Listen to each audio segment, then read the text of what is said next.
Hello and welcome. I'm David Beard, contributing editor for Daily Kos Elections. And I'm David Neer, political director of Daily Kos. The Downballot is a weekly podcast dedicated to the many elections that take place below the presidency, from Senate to City Council.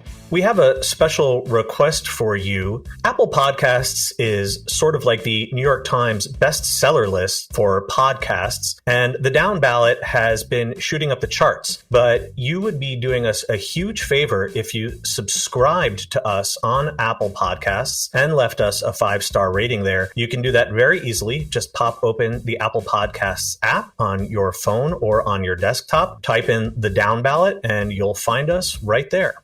Let's dive into today's episode. What are we going to be covering today? First up, we're going to be talking about the bizarre situation unfolding with redistricting in Florida. We're going to be talking about the absolute mess Trump is making of a couple more GOP Senate primaries in Ohio and Pennsylvania. We're also calling out a Democratic candidate for Senate for running an offensive xenophobic ad, and we are previewing upcoming elections in France and Australia. Beard and I will also be taking a deep dive into the House playing field and looking in particular at 10 Republican-held districts where Democrats have a chance to go on offense and actually pick up seats this year. Great, let's get started.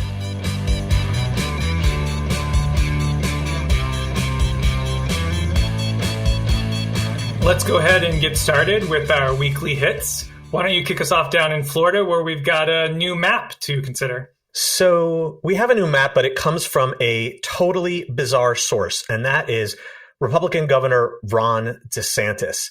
Normally in states where the legislature is in charge of redistricting, the legislature draws new maps, but after a protracted showdown with DeSantis, Republican lawmakers decided to abdicate their responsibility. It's really shocking on one level, but on the other hand, the way that we saw the Republican-run Congress bow down before Donald Trump, it's really not all that surprising to see the Florida GOP go totally supine. So they simply said, well, the way we're going to resolve this impasse is to let DeSantis draw the map that he wants, and we're going to pass it. And they're well on their way to doing that. DeSantis introduced his map just a few days ago. On Wednesday of this week, the state Senate passed the map on a party line vote. And the map itself is a total travesty. Now, for starters, it is an extreme GOP gerrymander that would create 20 seats carried by Donald Trump compared to just 8 for Joe Biden. And that's compared to just a 15-12 advantage for Trump under the current map. And of course, Florida is a perennial swing state. It certainly leans somewhat to the right, but Trump only won it by about 3 or 4 points in 2020. So this map gives the GOP a huge advantage. But it's how the map goes about doing this that is so troubling. Over a decade ago, Florida voters approved amendments to the state constitution to reform redistricting and crack down on gerrymandering. These are generally known as the Fair Districts Amendments, and they block lawmakers from drawing maps that unduly favor one party over the other. They also contain a provision that bars legislators from drawing maps that diminish minority voting power. Now, the most salient feature of DeSantis's map is the demolition of the 5th Congressional District. This is a seat in North Florida that runs from Jacksonville to Tallahassee. It is quite Democratic leaning, and it is home to a plurality of Black voters. Black voters are the largest proportion of residents of the district, and it's represented by a Black Democrat, Al Lawson. DeSantis's map completely shreds the district and turns it from a seat that Biden would have won by a 63-36 margin into a seat Trump would have won by a 57-41 margin. That's a swing of 43 points. That's just absolutely massive. Of course, it becomes a white district. very, very likely to elect a white Republican. And even if the map passes the House as is expected, and of course DeSantis signs it, those fair district amendments still lurk. And Democrats are absolutely certain to file a lawsuit. The Florida Supreme Court has gotten much more conservative over the years. It cracked down on GOP gerrymandering using these amendments in the previous decade. And the justices may be more inclined to be favorable toward DeSantis and the GOP, particularly because DeSantis himself has appointed some of them. But legal experts say that the language in the state constitution protecting minority voting rights is actually quite strong and quite clear. So there is a realistic chance that the Supreme Court throws out at least this part of the map. Of course, this huge GOP impasse that lasted for months and months benefits Republicans in another way, which is we have seen courts refuse to strike down or adjust unconstitutional or flawed maps because it's supposedly too close to the election to do so. So even if the state Supreme Court does have a problem with this map, there is a real chance that it still winds up getting used in November. So definitely keep an eye on the litigation over this map. We will be revisiting it as soon as there's anything to report on. And my theory during this whole long stretch of Florida back and forth between DeSantis and the legislature is that DeSantis has just been pushing for a maximalist GOP map the whole time and doesn't really care whether or not it gets struck down. His goal is to push this so that he can go to GOP activists in Florida and across the country, because he's clearly eyeing the presidency at either 2024 or beyond, and say, you know, he did everything he could to get Florida Republicans elected. He pushed it to the brink. Some court, be it the Florida State Court or a federal court around the Voting Rights Act, stopped him from pushing this maximalist map. And then he can blame the judges and all of that, but he can go and talk to the activists. That's, I think, his main goal. And then if he gets this map, then great. It's like a win-win. But if he fails to get this map, he can still say he did everything he could, which I think is his main goal because he's looking out for his future more than anything else. I think that's exactly right, though. It will be really amusing if DeSantis winds up railing against his own judicial picks as liberal activist judges. But of course, you can't put it past him. Oh, yeah, he would absolutely do that if it came to it. I'm going to take us now to a couple of Senate primaries that Trump has gotten himself involved in. We've talked some about Alabama Senate and Georgia governor, where he's been very involved in endorsing Republicans in primaries. So late last week, Trump endorsed venture capitalist J.D. Vance, with just a few weeks to go until the May 3rd Republican primary in Ohio.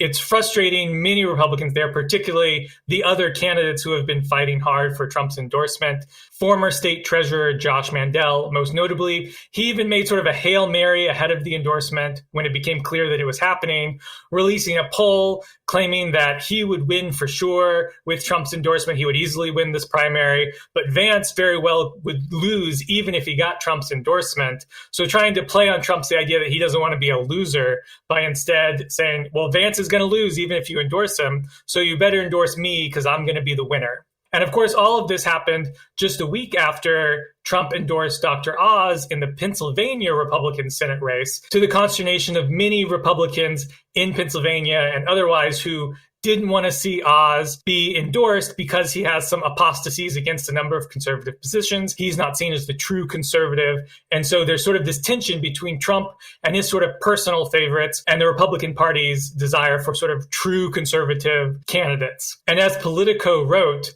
the former president's endorsements have often added more chaos to these already contentious fights. So it's really interesting to see this sort of division between Trump, who has these really idiosyncratic reasons for endorsing candidates. One of the theories even that he endorsed Vance was because Vance used to be an anti-Trump Republican. He once labeled himself a never Trump guy. He, in some now deleted tweets, called Trump reprehensible. He claimed that he was voting for Evan McMullin. So he's somebody who was sort of forced to come around to Trump. And the theory is that Trump likes that. He likes not just somebody who's always been in his corner like somebody like Josh Mandel would be, but somebody who he forced to come to heel and then sycophantically praise him. And that's one of the reasons he endorsed Vance. So it's just really interesting to watch this sort of weird, almost psychological drama as Trump goes around and picks these candidates, much to the upset of all these other Republicans who are involved in these races. And we'll see how it turns out.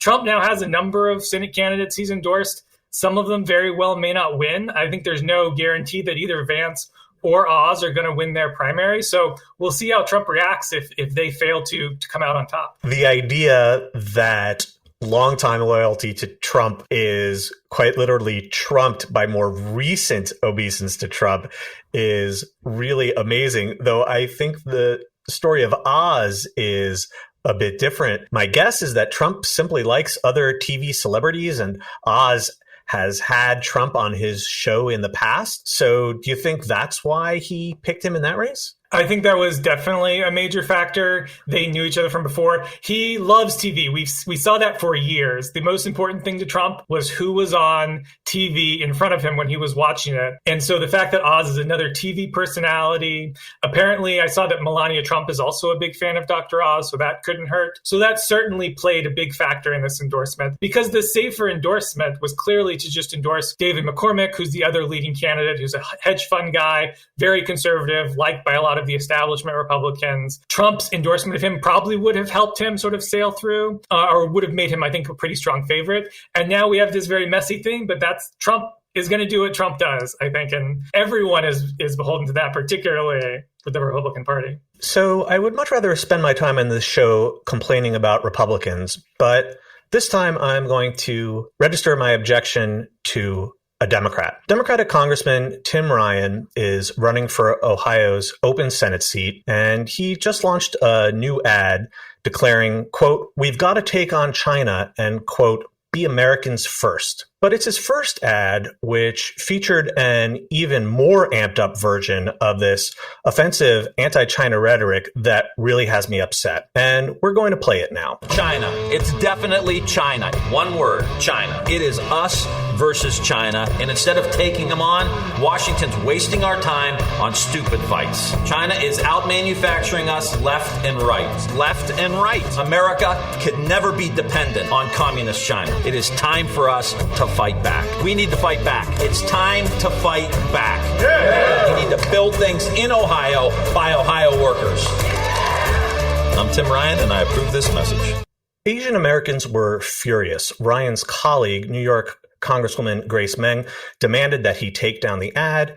Asian American advocacy groups demanded likewise. And even Senator Sherrod Brown, who previously endorsed Ryan, declined to defend the ad and said that Ryan should have introduced himself to voters with a biographical spot instead.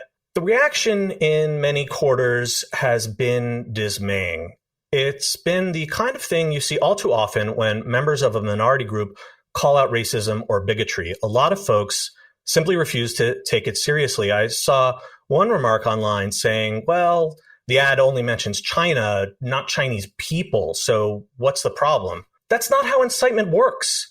Hate crimes against Asian Americans didn't spike because Donald Trump exhorted goon squads to terrorize individual people. They spiked because people like Trump sought to demonize China as a way to deflect blame for their atrocious handling of the coronavirus pandemic.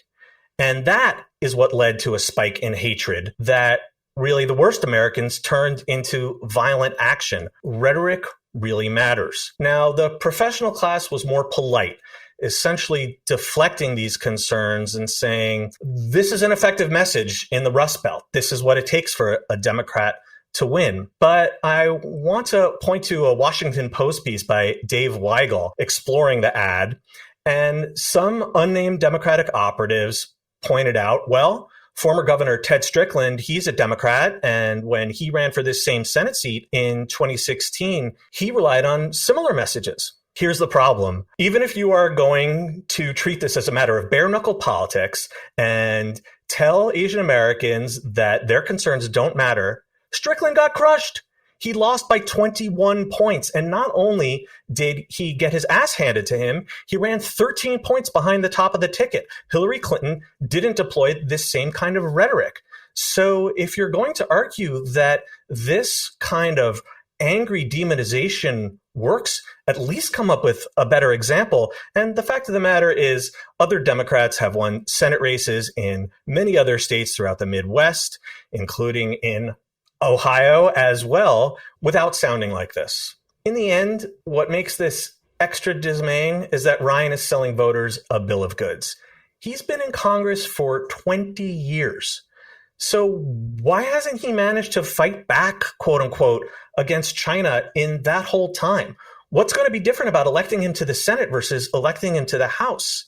If you really want to help Americans who've been harmed by the decline in manufacturing and the outsourcing of jobs, telling them that you're magically going to roll back the clock to a better time is just not the way to do it. And the particularly revealing aspect is that China isn't even the place where most manufacturing jobs are going overseas at this point. Jobs are going overseas to a ton of different countries in a ton of different sectors for different reasons. So the idea that the problem with jobs overseas is China in particular versus American policy or trade policy is just not true. And so to point out one country over the broader situation is clearly wanting to find the villain and blame the villain as opposed to actually solving policy. Right. Why not go after greedy American corporations who are undermining American workers at home? Exactly.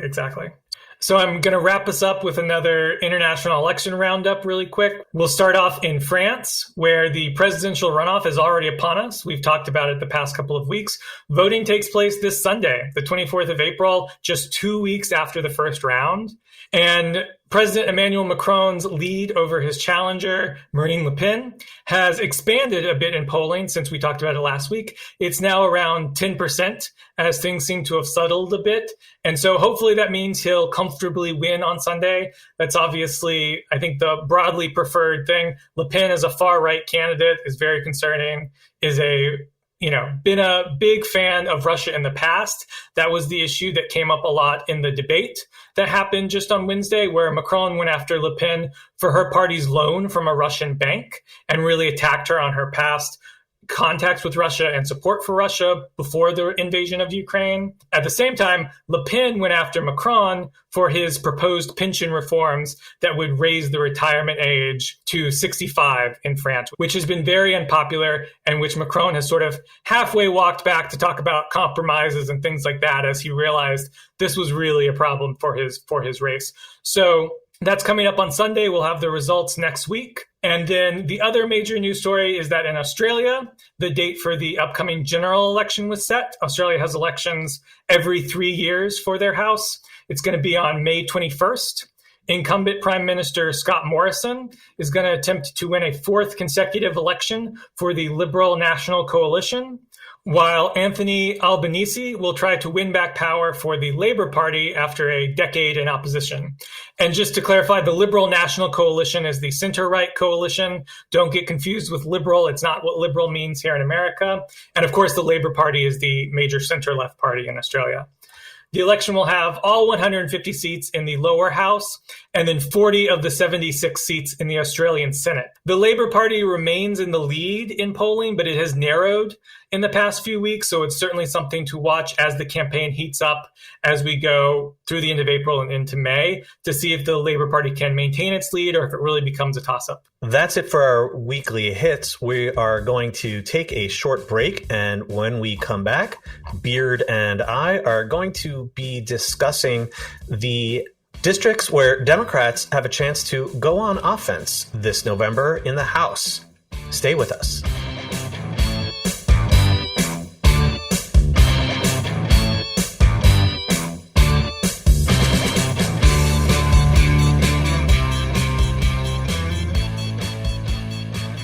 So this week, we're going to talk about Democratic opportunities to go on offense in the House this year. Now, I know we've talked about it constantly. 2022 is a midterm year. Democrats control the White House. They have every reason to expect a difficult time at the ballot box in November. But for a whole host of reasons, the best defense may, in fact, be a good offense.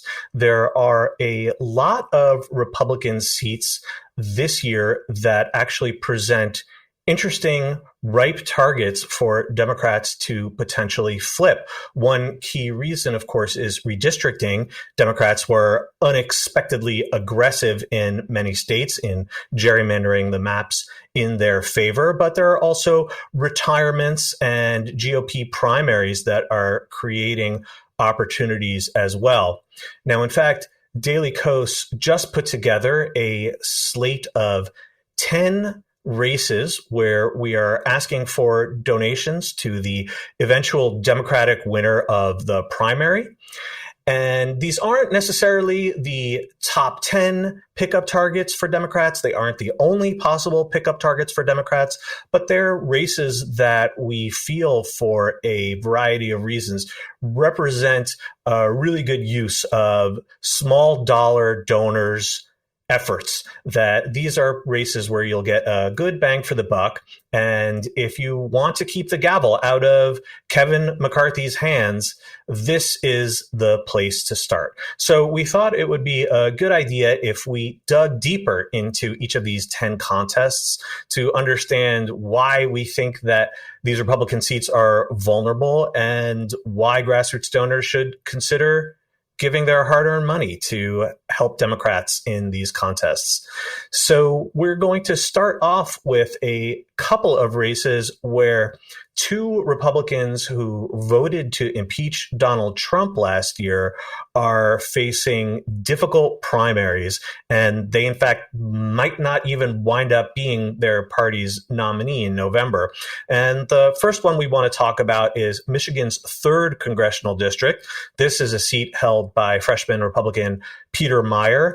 It's in the Grand Rapids area, and things have changed a lot because of redistricting. So what's going on here, Beard? Peter Meijer is the incumbent there. As you said, he voted to impeach Trump.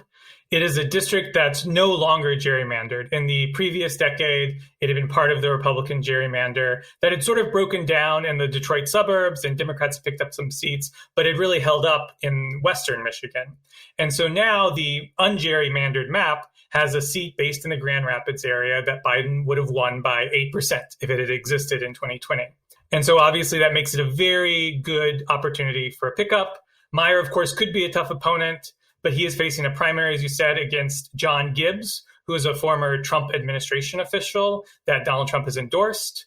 And meanwhile, Democrats have former DOJ attorney Hillary Scholten, who ran in 2020 against Meijer in the gerrymandered version of the seat and lost by just about 6%.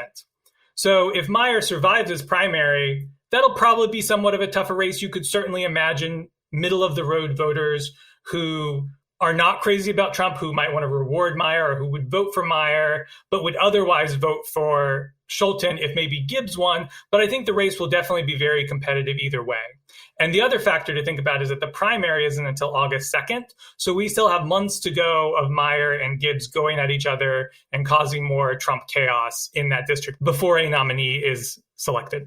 And Scholten there has the primary to herself.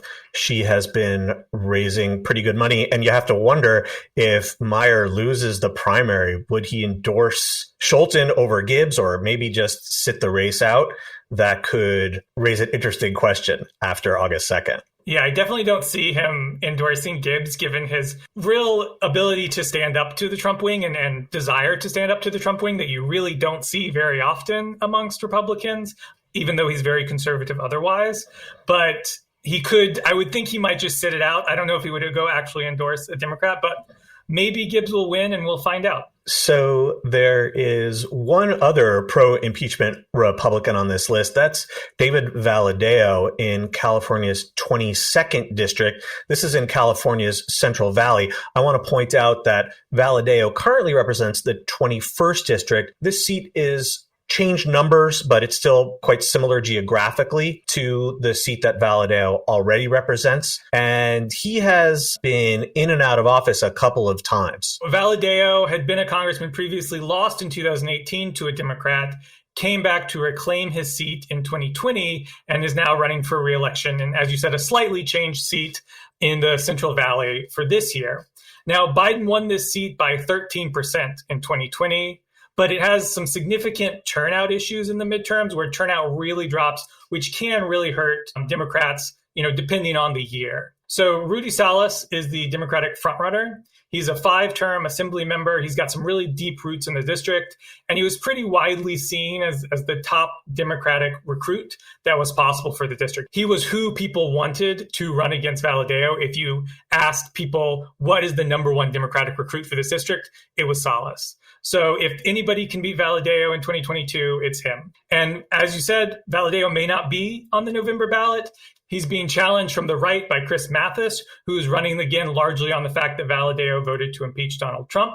Mathis unsuccessfully ran for office in New Mexico back in 2018 and in 2020. He's mostly been self-funding this year. So it's a little bit of an oddball candidate. You would normally just sort of dismiss it. But because of the Trump issue, because of the fact that Valadeo voted to impeach Trump, and a lot of the Republican primary electorate hate that idea, there's a very real possibility that Mathis could advance in November. And that's the thing that I want to mention as well. California, of course, has their top 2 primary system. So all of the candidates will appear on the ballot in June. Salas, as the main Democratic candidate, is expected to advance to November, but Valadeo and Mathis will be competing for that other spot on the ballot. So if Mathis wins, he's a really bad fit for this district. Now, obviously, if it's a good enough Republican year, anything could happen, but it's really hard to imagine Chris Mathis being the right fit for this district. So that would be a big boost to Democrats. But I think, again, even if Valadeo advances to November, Salas is a really great Democratic nominee and has every opportunity to go and win this Biden plus 13 seat. Yeah, California's top 2 primary really changes the calculus here because Valadeo would have to finish in 3rd place not to wind up on the November ballot. And in the decade that California's been using this system, no incumbent has ever finished in 3rd. So it would be extra remarkable, but I really wouldn't rule it out. One other thing I should mention is that there is also a special election taking place on June 7th for a district that is also numbered California 22, but that is Devin Nunes's old district, the one that he vacated to go run Donald Trump's new social media company into the ground. Completely separate race, completely separate candidates, completely separate district. They just happen to share a number. This is something you always have to watch out for in a redistricting cycle. So let's move on and talk about a trio of open seats that Republicans are either giving up or are open because they're brand new thanks to reapportionment. And we will start in the eastern corner of the country, on the eastern tip of Long Island in New York's 1st congressional district, where we have an open seat because the incumbent is running for governor. So Biden won this new district by 11%, which is a big difference from how the district used to be when Trump won the district by 4% back in 2020. So that's a big change and a really big opening for Democrats, which is probably a big reason that Zeldin bailed.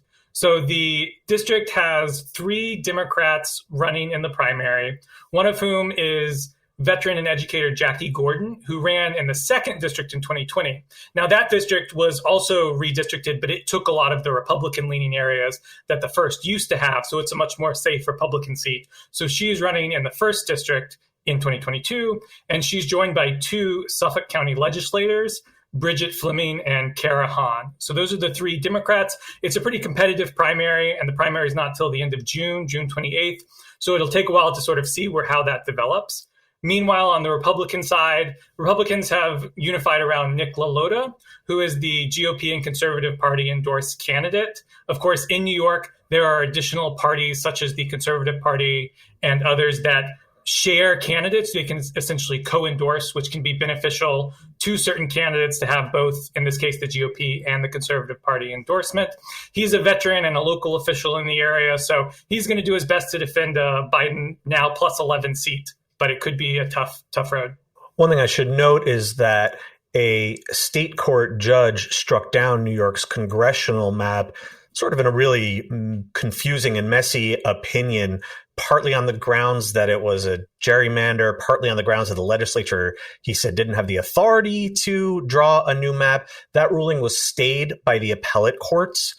I think it's overwhelmingly likely that we will use the map that Democrats passed this year. Candidates have already filed petitions to get on the ballot, but I suppose there is an outside chance that the map could change in years to come. Now, out in Colorado, we have a very different situation, one that we haven't directly addressed yet, which is that thanks to population growth, Colorado added a congressional district. It had 7 seats and now it has 8.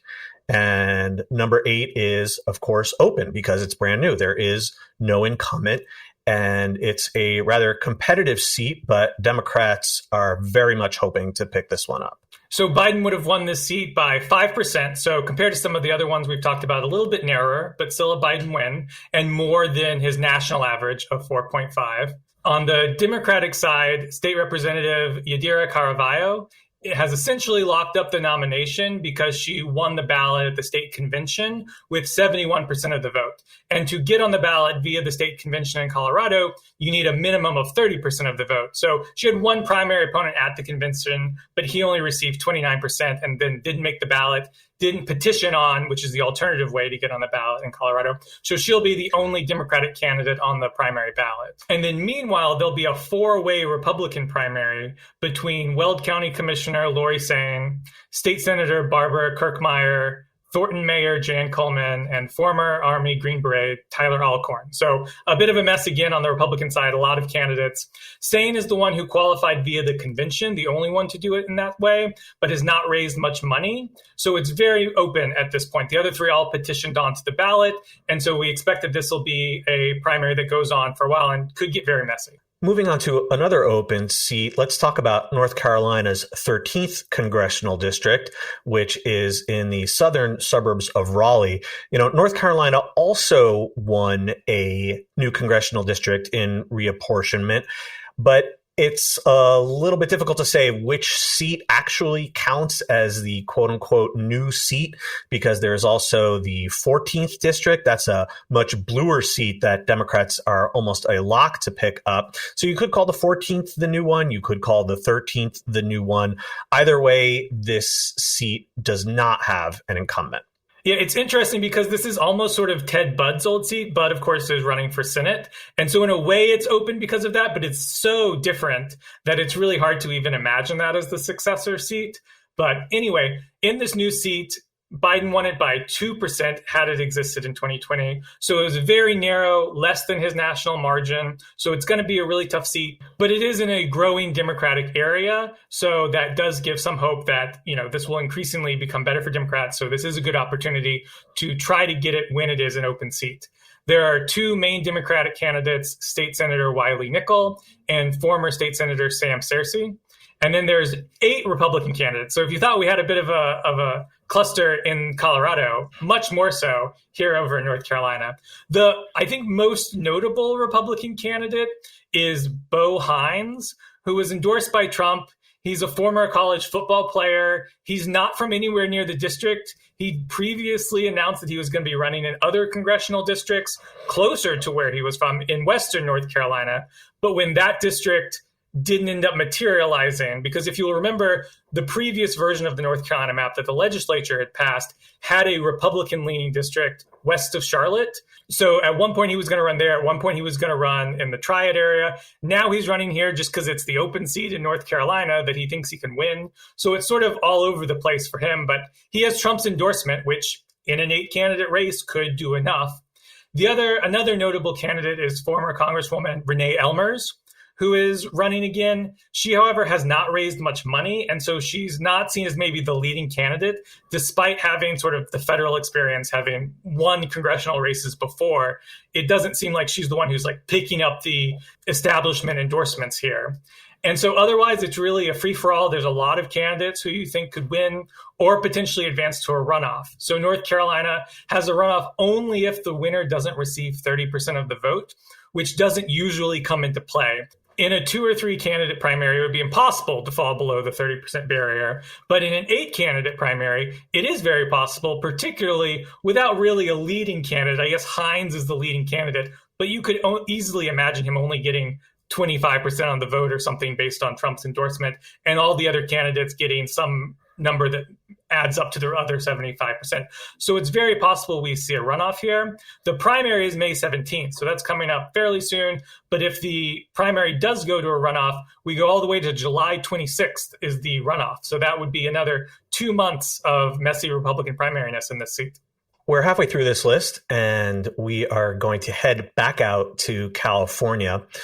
The rest of the seats that we're going to talk about all have incumbents seeking re-election, and some of them were reconfigured a little bit. Some were reconfigured a lot. California's 27th district in the northern suburbs of LA. This is a district that used to be numbered the 25th. You may recall that Democrats lost a special election in 2020 after the former Congresswoman Katie Hill resigned, and now they are once again trying to reclaim it. Biden won this seat by 12% in its new form. And so Congressman Mike Garcia, the incumbent, is facing a difficult challenge by trying to overcome that margin. And he also, in redistricting, lost sort of a base area for him, which was the Simi Valley, which is a pretty conservative area of the Los Angeles region. And he's got two Democrats challenging him. One is Christy Smith, who lost in 2020, both in the special and in the general. The general was very, very close. She lost by less than 400 votes. But there's another Democrat running who's also running a strong campaign, Quay Corte. And so the two of them are going to have to fight it out for the top two primary slot alongside Garcia in the top two primary on June 7th. Garcia does have a very conservative voting record given the district. He's not somebody like Valadeo or Meyer, who has sort of done some things that might appeal to Democrats or incumbents. He has really gone after very much a hard right voting record, very close to Trump. So it may be more difficult than your average sort of Republican who tries to moderate himself to win a Biden plus 12 seat. So just a little bit to the south is California's 45th district. This is represented by freshman Republican Michelle Steele in the western part of Orange County. And this is also looking like another plausible target for Democrats. Yes, it's a narrower, closer seat than the one we just talked about. Biden would have only won this seat by 6%, a little bit more than his national margin, but not a lot. But Steele only represents 16% of this redrawn district. There were a lot of changes in Orange County. So in the district she ended up running in, it doesn't have a lot of her old constituents. So there's going to be a lot of instances where she's going to have to reintroduce herself to voters, which sort of makes it like a semi-open seat. It's not obviously the same. She has a lot of the benefits of incumbency, but a lot of voters are not going to have voted for her before. She has one main Democratic challenger. Jay Chin is the leading Democratic candidate. He's a reservist. He's on the Mount San Antonio Community College Board of Trustees, and he's done some good fundraising. So this is really sort of a straight top two expected to go through easily into the primary all the way to November. We're going to shift to a totally different part of the country. Right smack in the middle is Nebraska's second district.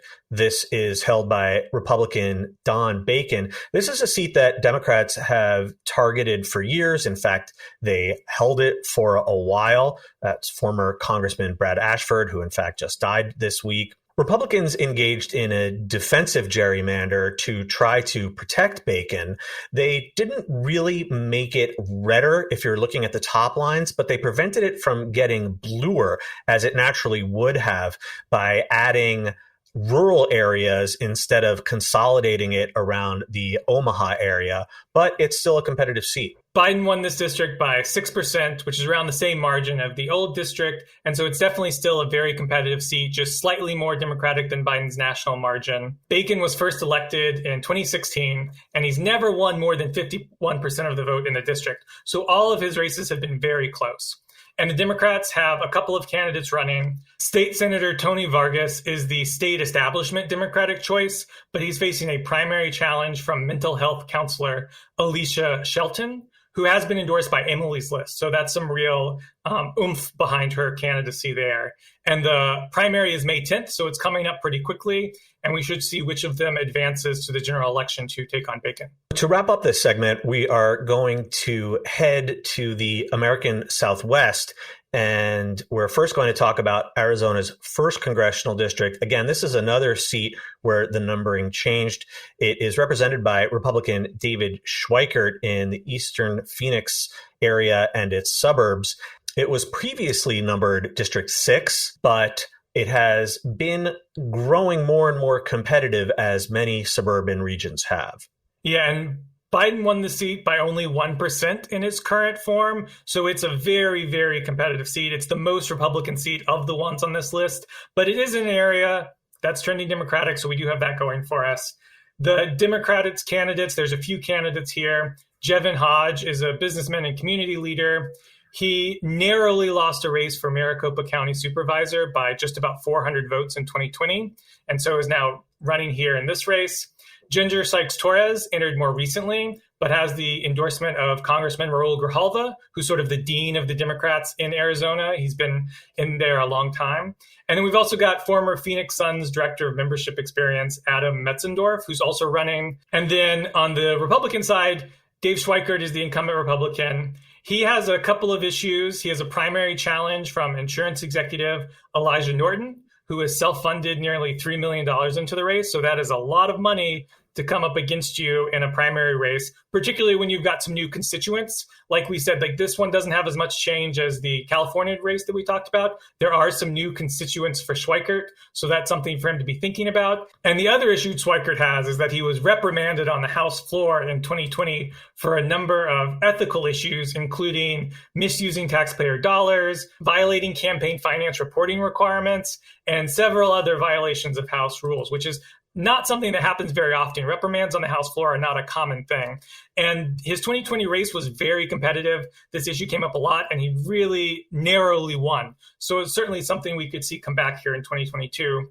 And again, we've got a very late primary here. It's not till August 2nd. So Norton has a lot of time to spend that $3 million hitting Schweikert before the general election comes around. Let's wrap up in the state next door. In New Mexico, Democrats controlled the redistricting process, and they made the state's lone Republican-held seat, that's the 2nd district, which is represented by Yvette Harrell, considerably bluer. This is a seat that actually Democrats managed to win under its old configuration, but now presents a much juicier target. So this district now includes the western part of Albuquerque, which gives it a really good, strong Democratic base that it didn't have before. The previous district was Trump plus 12, which, so even though Democrats were able to win it in 2018, like you said, it's going to be really hard to have ever held on to in that configuration. But the new district is Biden plus 6, so just a little bit above his national margin. So it should be a really competitive, a really good target. We've got a couple of Democrats running. The probably leading candidate is Las Cruces City Councilor Gabe Vasquez. And then we have also got Dr. Darshan Patel running on the Democratic side. The primary is June 7th, so that's coming up pretty soon. And then we'll have a Democratic nominee to go after Harrell for a number of months leading up to the general election. So as I mentioned at the outset, Daily Kos put together a fundraising slate this week for all of these races. We are using ActBlue's nominee funds. These are a very interesting fundraising vehicle if you're not familiar with them. They allow you to donate right now, and the winner of the Democratic primary in each case will receive all of the funds. They're held in escrow the moment that they win the nomination, right after their state has the primary. So it's a great way to get involved right now if you're not sure about which candidate to pick in a primary with multiple Democrats running. And it also helps make sure that whoever the Democratic nominee is in each case winds up with a nice chunk of change the moment they finish their primary. Usually that's a time when campaigns have really spent a lot of their money. And so getting an infusion of resources all at once is extremely helpful to allow them to start the general election off strong. You can find a link to our post describing this slate and in turn linking to our ActBlue page in the episode description. That's all from us this week. The Down Ballot comes out every Thursday everywhere you find podcasts. You can reach us by email at thedownballot@dailycoast.com. And if you haven't already, please like and subscribe to the Down Ballot and leave us a 5-star rating and review. Thanks also to our producer, Kara Zelaya, and editor, Tim Einenkel. We'll be back next week with a new episode.